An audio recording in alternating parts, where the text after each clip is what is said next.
Most contemporary discourse on meditation talks in terms of consciousness, what's going on in our mind, our thoughts, the intrusiveness and nature of those thoughts, that sort of stuff. And when asked why Buddhism, throughout its history, has insisted on meditation in the cross-legged position, they usually say something like, well, that was just the position that was comfortable for people in classical India. Except it would have been equally comfortable for people then to have meditated standing up or leaning against a tree or lying down or whatever.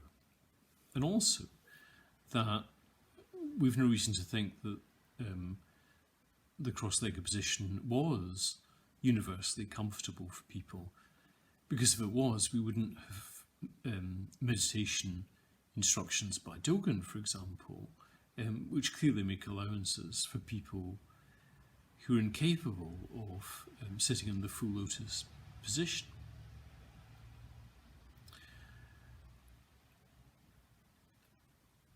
It's very illuminating, I think, to look at what is in effect the full lotus position when it occurs as a yoga position. So if you've seen anyone do that, it's plainly a dynamic posture. The practitioner requires to sit with a tilt on the pelvis, sticking the buttocks out, so they're clearly sitting on their sit bones, and they have to get their knees on the ground. And once they manage to do that, it's a very dynamic posture. So their base chakra at the perineum is open and in contact with the ground, and there's a kind of stretch going on between the base chakra and the crown chakra at the fontanelle at the top of the head. I think it's also worth noting that in tantric practices,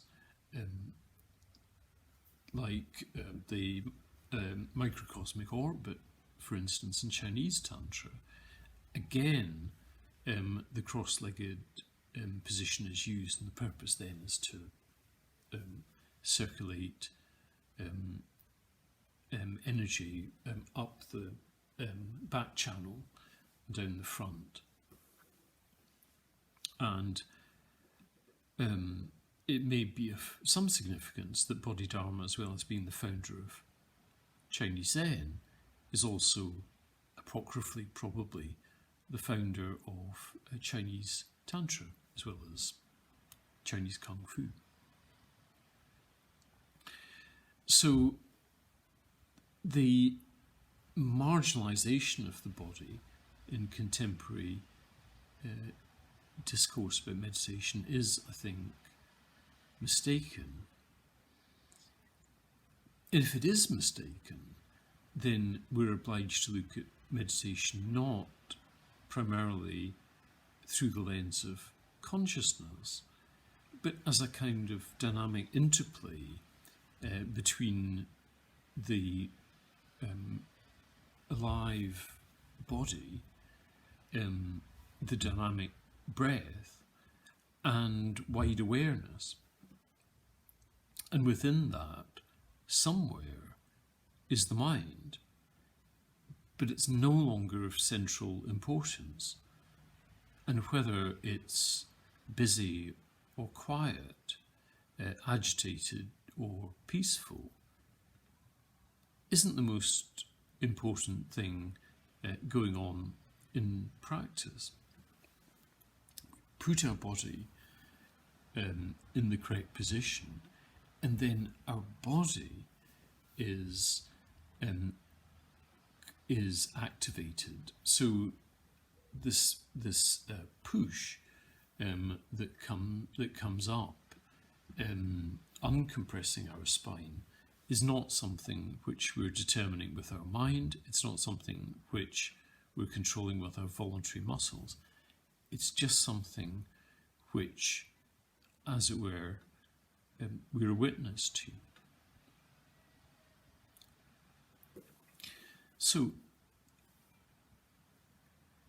if we can reorientate ourselves, so we can think of meditation in this way, then I think that gives a dramatically different slant to practice from the one that we're used to,